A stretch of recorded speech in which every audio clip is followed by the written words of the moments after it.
boa tarde. Que bom estar numa sala cheia.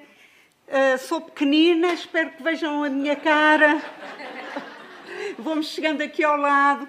Se não, ouçam a minha voz, se estiverem interessados. Se não, também está na hora de dormirem uma sesta. Espero que não vos aborreça. Eu queria começar por cumprimentar a Fundação Belmiro de Azevedo. Não é por eu ser uma mulher do Norte, mas sempre tive uma imensa consideração pelo Belmiro de Azevedo. A meu ver, foi alguém que pôs o seu trabalho, o seu suor ao serviço deste país. Desconhecia que havia, sabia que havia uma fundação, não sabia que havia esta dimensão da educação pré-escolar ligada à fundação. Queria cumprimentar o professor Alberto Amaral, por quem eu tenho uma profunda consideração, a professora Isabel Leite. Queria cumprimentar meus colegas das várias universidades e, especialmente, permitam, enfim, privilegiar um grupo que são os futuros educadores e educadoras de infância. O futuro está nas vossas mãos, meus amigos. Contamos, nós, a geração mais velha, ao almoço eu dizia que já sou um bocadinho dinossaura, a geração mais velha conta convosco para levar por diante este investimento na educação de infância. Eu vou conversar um bocadinho convosco, espero que, já não sei a quem eu pedi que me fizesse sinais do tempo que tenho, obrigada, que eu tenho disponível. Porque tenho sempre muito que contar, um dinossauro tem muitas histórias para contar. Eu pensei abordar um bocadinho a base, a história da educação pré-escolar, a partir de uma reflexão sobre os tempos de hoje. Nós vivemos, sem dúvida alguma, em tempos de complexidade. E precisamos de preparar quer educadores de infância, quer crianças para viverem em tempos de complexidade, em que muitas vezes não sabemos exatamente o que vai ser o amanhã. Não vou amassar-vos, só vou enquadrar teoricamente esta questão da complexidade. O Bauman fala que vivemos num mundo líquido. Outros autores falam em tempos de pós-verdade, não vou explanar-me por aqui, mas é qualquer coisa que está para além da verdade. E sabemos que as emoções fáceis vão ter influência nas nossas crenças pessoais. E vivemos, como dizia Hannah Arendt, em tempos sombrios. Todos nós presenciamos guerras em lumbrando que estão a desgastar o nosso planeta. E paralisados ou paralisadas e com medo, preferimos orientar para o outro lado a nossa atenção. Há claramente também um desencontro entre a economia real e a economia financeira. As nossas instituições estão em processo de, não todas, graças a Deus, em processo de decomposição, tornando-se disfuncionais. Não há um fio condutor e ainda queremos ter a ilusão de controle. No entanto, funcionamos cada vez mais em rede. Quer para o melhor, quer para o pior. Está tudo ligado a tudo. E temos também a certeza, neste momento, e eu vou dizer porquê, no slide seguinte, que é a relação que nos faz existir, a relação é a essência do humano.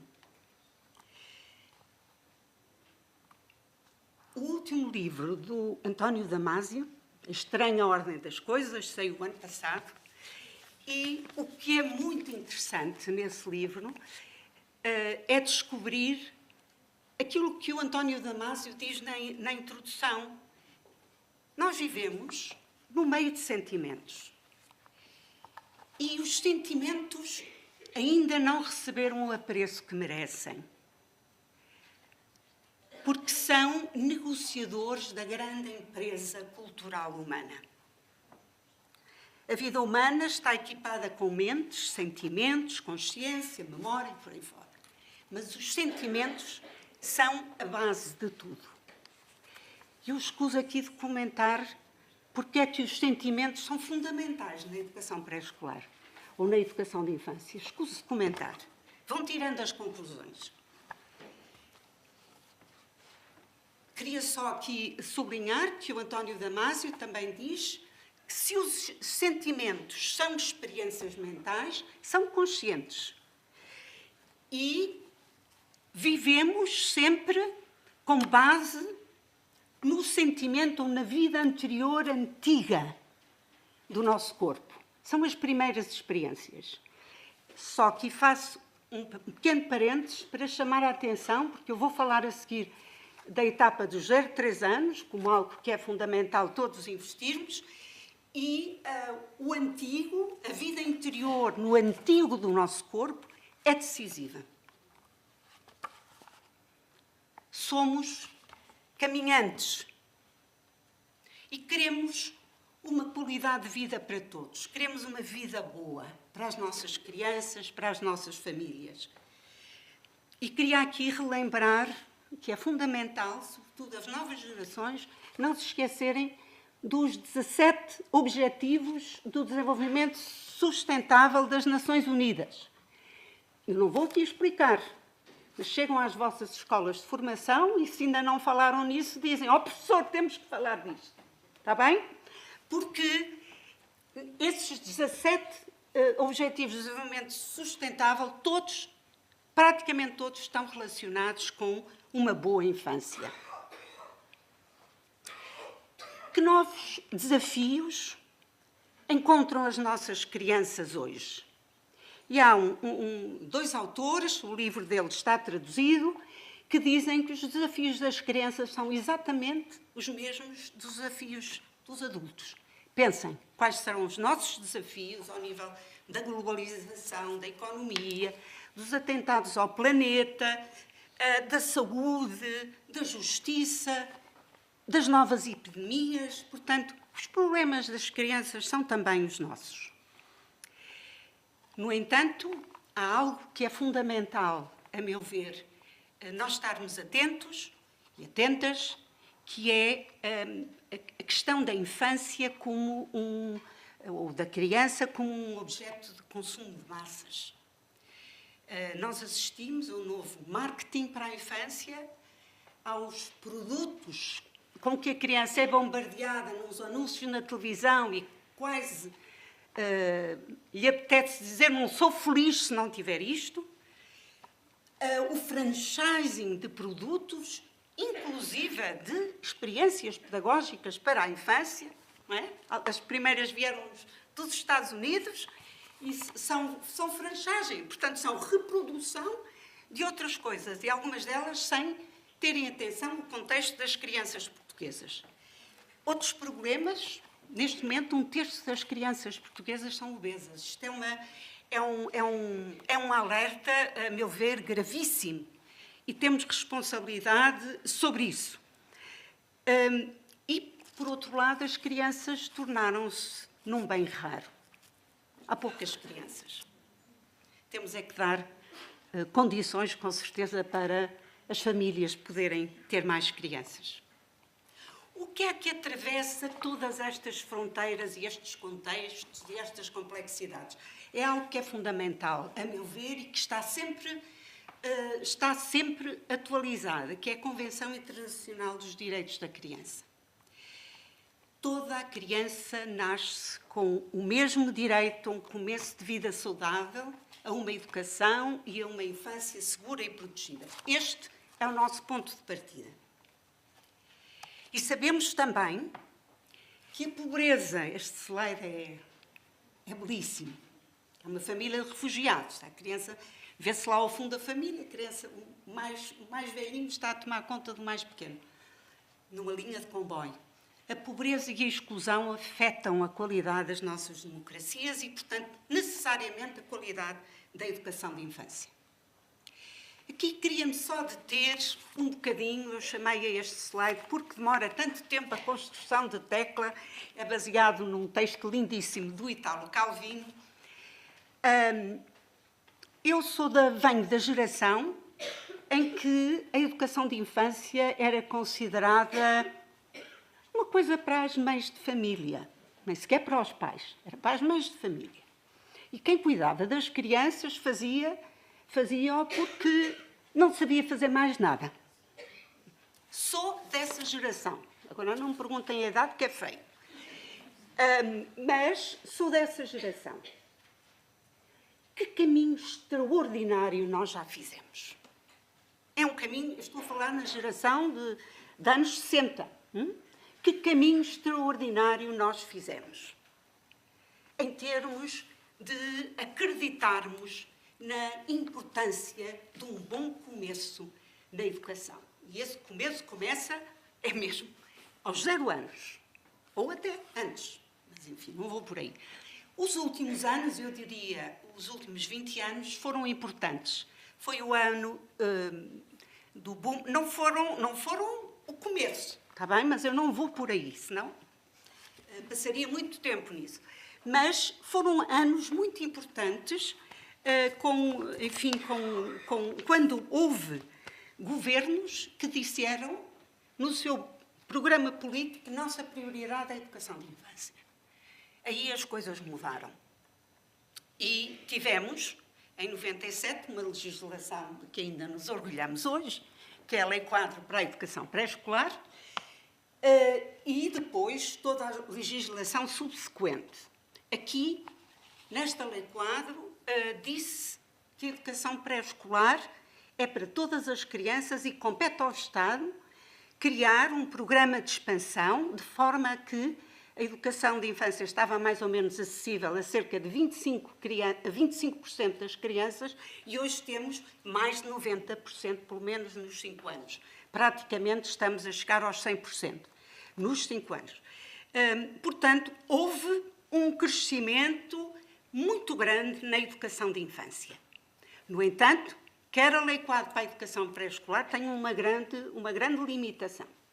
É que, ainda que eu tentasse convencer o meu Ministro da Educação, que era o professor Marçal Grilo, ele não se deixou convencer porque ele não queria também criar conflitos impossíveis. E eu dizia sempre, Senhor Ministro, faça e deixe que o sistema também resolva, que era ser dito, e houve uma mudança na Lei de Bases do Sistema Educativo, ser dito que a educação começava aos 0 anos. A Lei de Bases diz que começa aos 3. E é um grande atropelo à ciência, hoje em dia, manter-se essa formulação da lei. E, portanto, nós, na Lei 4 para a Educação Pré-Escolar, que eu ajudei a fazer, nunca pudemos dizer também que a educação começava aos 0 anos. E não houve. Infelizmente, passei... aqueles ministros que se seguiram, alguns chamaram-os a Teresa, o que é que pensa e tal? 0,3 anos, senhor ministro. Nenhum. Mas, pelo menos, sabemos, e a sociedade civil está realmente muito empenhada, eu estou ali a olhar para o presidente da APEI, para o presidente da Confab, a sociedade civil está muito empenhada em levar para a frente este projeto da educação dos 0 aos 3. Temos uma taxa de cobertura significativa, eu não vou ler aqui as estatísticas, estão aqui, e esta montagem enfim, este PowerPoint estará disponível para o EduLog, para usar como entender. Temos um edifício construído, mas será que o edifício está a ter a conservação de que necessita para continuar a ser habitável? Será que não temos grandes fragilidades? E eu pergunto, pela regulação e pela supervisão, pergunto pela avaliação, estamos a fazer real avaliação, não apenas do sistema, mas também daquilo que fazemos em sala de atividades com as crianças. Será que estamos a detectar precocemente as dificuldades? Eu tenho aqui a primeira fila cheia de... e com certeza pela sala toda, cheia de especialistas que falariam disto muito melhor do que eu. Será que a avaliação é transparente? Como estamos em relação ao edifício dos 03? Queria voltar um bocadinho atrás. Esta visão complexa da educação de hoje em dia implica também que eu altere a minha visão sobre a criança. A criança é, eu gosto muito desta formulação, é um projeto com múltiplas possibilidades. É um sem fim de possibilidades. O Barra, que é enfim, um sociólogo indiano, ele diz que a criança pode ser cosmopolita. Não é cosmopolita naquele tempo em que se faziam assim umas viagens pela Europa e dizia-se, aquela pessoa é muito cosmopolita. Não. Segundo o Baba, ser-se cosmopolita é ser-se capaz de funcionar em muitos contextos culturais e funcionar sem se perder a si próprio, sem entrar na liquidez que é falada pelo Bauman. E temos que preparar os nossos meninos, as nossas crianças para isto, funcionar em diferentes contextos. Com uma grande, precisamos de crianças, ou de trabalhar nas crianças a sua capacidade de resiliência, que é a capacidade de transformar. Resiliência é um termo que vem da engenharia civil, mas é ser capaz de transformar a adversidade em potencialidade. E as crianças podem ser mestras nisso, mas têm que ter o suporte e a segurança que o adulto lhe dá. Capazes de interações múltiplas e em contextos diversificados, dotadas de um sentido de curiosidade pelo outro, que nós hoje em dia chamamos hospitalidade. Não sei se chegarei lá na minha intervenção, mas se não fica para uma próxima vez, porque ando muito a refletir neste conceito de hospitalidade. Capaz de aceitar uma autoridade que seja uma autoridade consolidada e que de alguma forma ajuda a crescer, e também uma criança solidária. Capaz também de construir mapas pessoais para a sua própria orientação intelectual, afetiva, simbólica, competente, crítica, construindo os seus próprios símbolos e códigos, aprender a descodificar esses mesmos símbolos e códigos nos outros, atribuir significado aos acontecimentos. Eu aqui queria fazer um parênteses, porque eu não posso falar na visão da criança sem falar naquilo que eu chamo hoje em dia uma cegueira em relação à criança, que é considerarmos que a criança é o centro. A criança é central, mas não é o centro. Quem está na prática a trabalhar com crianças sabe o que é que nos vem neste momento, ou com que capacidades sociais vêm as crianças para o jardim de infância. São um reizinho, parecem, com o devido respeito pelo Buda, mas parecem um budazinho. Primeiro porque, infelizmente, são obesos, alguns. Mas depois porque, figuradamente, estão cheios de si. E nunca não experimentaram limites. Esta é uma questão fundamental, neste momento, na educação de infância. Nos educadores, eu não estou num grupo de educadores que eles não venham e digam a criança não traz limites. É preciso educar, ou gostar, ou amar a criança, é também... Desculpem. É assim, mexo muito. Portanto, não é a criança no centro. A criança é central, mas vivemos numa sociedade alocêntrica, com muitos centros. Os idosos também são centro, as famílias, os pais, ou as mães, ou os irmãos, ou os educadores, todos somos centrais. E isto é um vício. Eu digo isto muito veementemente. É um vício, eu chamo-lhe uma cegueira. Hoje em dia, na forma como educamos as crianças, nós precisamos de ajudar muito os pais a curarem um bocadinho, a terem consciência desta cegueira. Claro que somos um país de população envelhecida, há poucas crianças, é uma criança para 4 avós, podem imaginar. E não houve política nenhuma de filho único, como houve na China, mas estamos aí, quase. Queria aqui sublinhar o estabelecimento de educação de infância é um fórum democrático de socialização. O pequeno vídeo que vimos aqui é encantador. É um fórum democrático de socialização. Para mim, é o primeiro grande objetivo do Jardim de Infância ser um fórum democrático de socialização. Um espaço das crianças e não para as crianças. Não é centrado nos adultos que vão ensinar algumas coisas aos meninos. Não. Centrado nas crianças que têm muita coisa a aprender no seu contexto e também com os adultos. E, sobretudo, umas com as outras. E é um espaço para experimentar fronteiras. Eu vou avançar, porque falarei adiante na fronteira entre o cuidar e o educar. Queria aqui deter-me sobre um contexto que tenho usado nas últimas intervenções,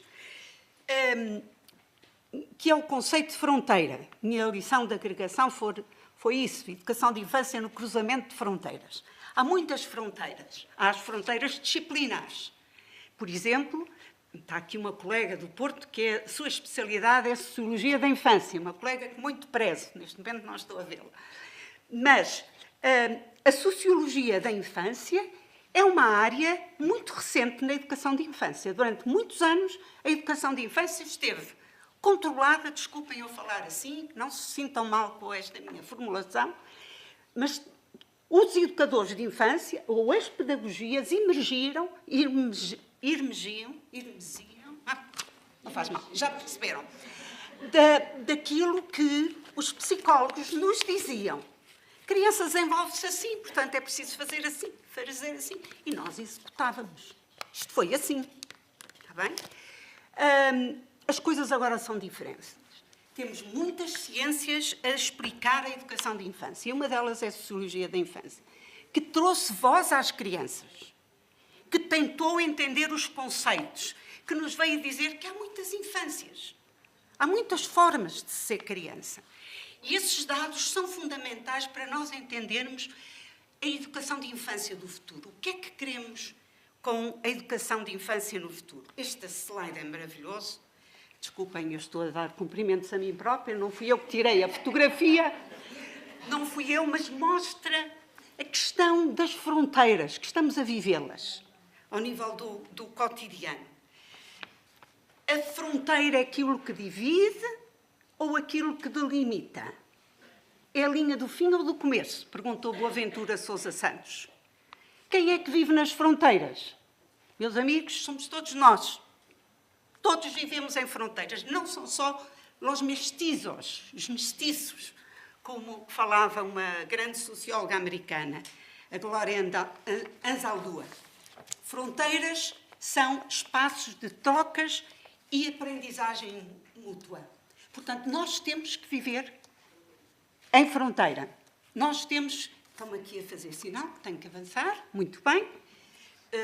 Vou só dizer que a vantagem da fronteira é que, em geral, é um espaço neutro, na qual as prioridades das diferentes organizações são respeitadas e podem emergir novas formas de pensar. Trabalhar em fronteira é uma boa resposta para a complexidade dos tempos de hoje na educação em geral. Vou passar à frente. Depois temos muitas fronteiras, não só as fronteiras disciplinares da psicologia ou da antropologia. A antropologia é uma ciência essencial para hoje entendermos a infância. Não são só as fronteiras disciplinares, mas outras. Crianças, famílias, os níveis educativos, as crianças que têm... A OCDE, o meu colega vai falar sobre isso, mas a OCDE retirou a ideia de crianças com NEAs, porque todas as crianças têm necessidades educativas especiais, mas têm, sobretudo, necessidades educativas diferenciadas. E é preciso, em tempos de complexidade, atender a isso. Por aí fora. Muitas outras coisas. Temos famílias também muito diversificadas, não há hoje uma imagem de família, temos famílias muito diferentes, temos avós que são encarregados de educação e são eles que educam as crianças, temos famílias com 2 pais, com 2 mães, temos famílias de pessoas cuja primeira língua não é o português e nós temos que trabalhar com todas essas famílias. Já não há um conceito único de família. Como é que cruzamos fronteiras? Eu vou passar à frente este slide, desculpem, porque é importante chegarmos às fronteiras pedagógicas.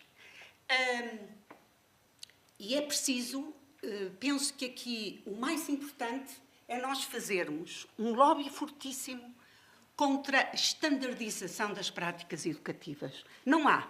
Nós temos modelos curriculares muito diferentes.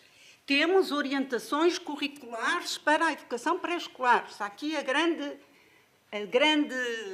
enfim, autora, quer do documento 97, quer desta revisão de 2016. A professora Isabel Lopes da Silva. Quem não a conhecer, vá tentar conhecê-la, porque vale a pena.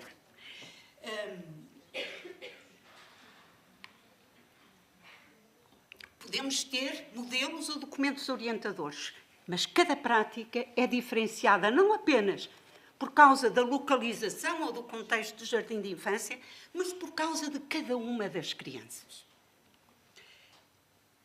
E faço aqui meia dúzia de propostas, porque isto também vai ser abordado pelos meus colegas.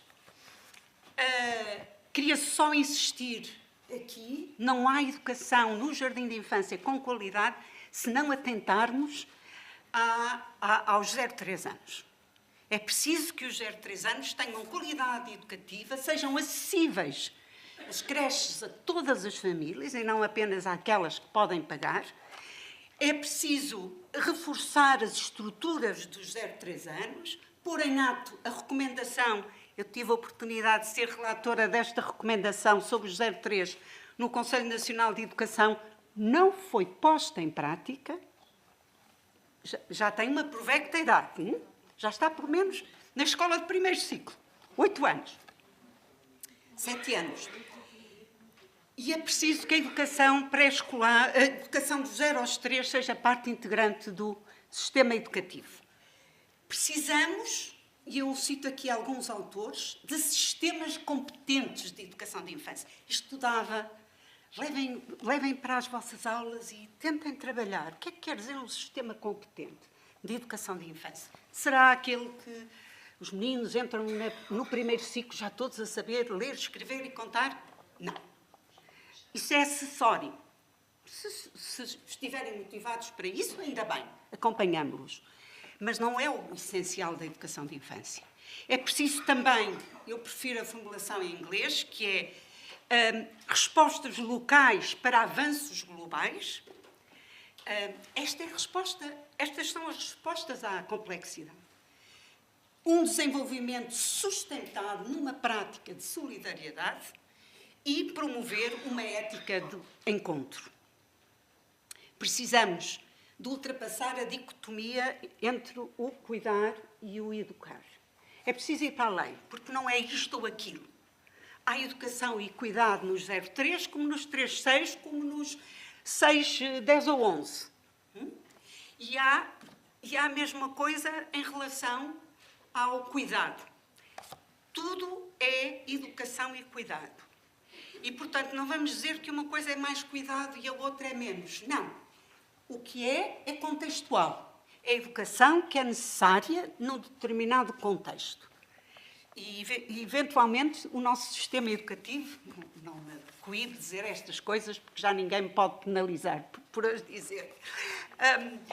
O nosso sistema educativo estaria muito melhor se todos os graus educativos, incluindo o secundário, pudessem ter a combinação destas duas vertentes, educar e cuidar.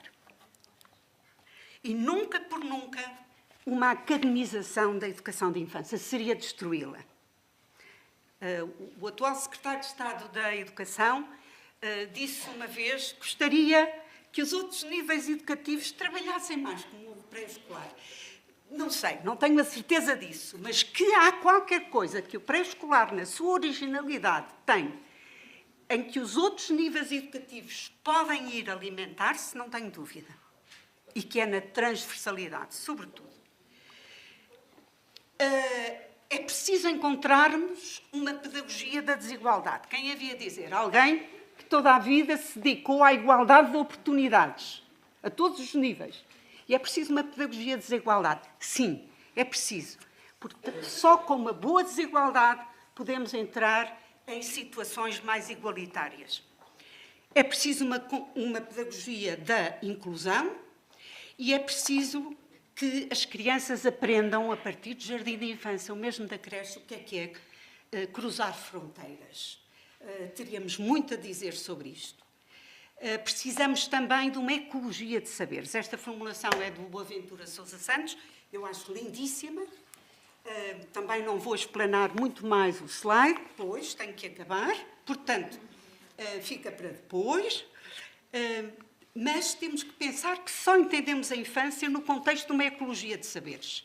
É preciso também interrogarmos as narrativas curriculares. O que é que nós queremos ao nível do que as crianças podem aprender? Queremos modelos pré-estabelecidos ou queremos intervenções flexíveis e que, de alguma forma, estimulem o desenvolvimento das crianças? Vou ter que avançar. Precisamos de práticas alternativas, sem dúvida nenhuma. Uma delas é valorizar e revalorizar o jogo, não desperdiçando as mentes das crianças. Eu posso, como educador ou educadora, intervir no jogo da criança e obrigar o jogo a ir um bocadinho mais longe. Criar situações problemáticas, fazer perguntas.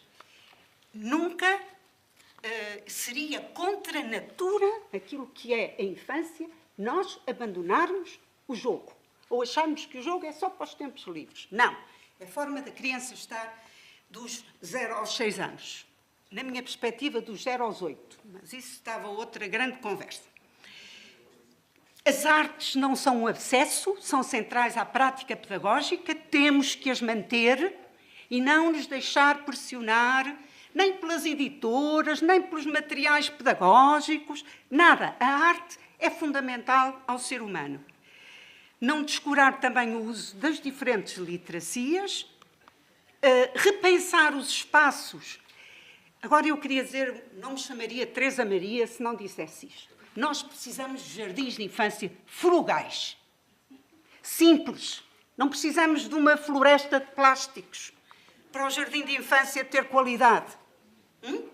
Precisamos é que seja intencionalizada a escolha de material. Escolhamos coisas simples, com múltiplas utilizações. Não vou mais por aí, deixo o repto para pensarem nisso. Temos também que encontrar práticas desde pequeninos, e as crianças têm uma sensibilidade extraordinária à natureza e à ecologia e às questões da guerra e da paz, desde pequeninos, começar a trabalhar com eles estas matérias e pensar que eles vão ser cidadãos transformadores, como eu tentei ser, como com certeza todos os que estão aqui na sala querem ser cidadãos e cidadãs transformadores. Eles podem começar. Como é que eu posso intervir na sociedade? E é preciso também uma ética do cuidado para a educação de infância, sendo que ética e estética devem andar de mãos dadas. Diz o meu querido Paulo Freire, meu mestre. E introduz aqui um conceito, não vou desenvolvê-lo muito, mas eu penso que é importante nós desenvolvê-lo. Nós começámos a desenvolvê-lo na educação de infância. O que é que quer dizer hospitalidade? Não é receber alguém muito bem. Não. É eu estar frente a uma pessoa que é diferente daquilo que eu sou, completamente. Até pode falar outra... Até pode vir ser um refugiado da Síria ou do Iraque. E eu pensar o que é que eu posso aprender com esta pessoa. Eu quero dizer-vos, eu não tenho filhos, portanto nunca fui encarregada de educação. É só um parênteses, mas é muito forte.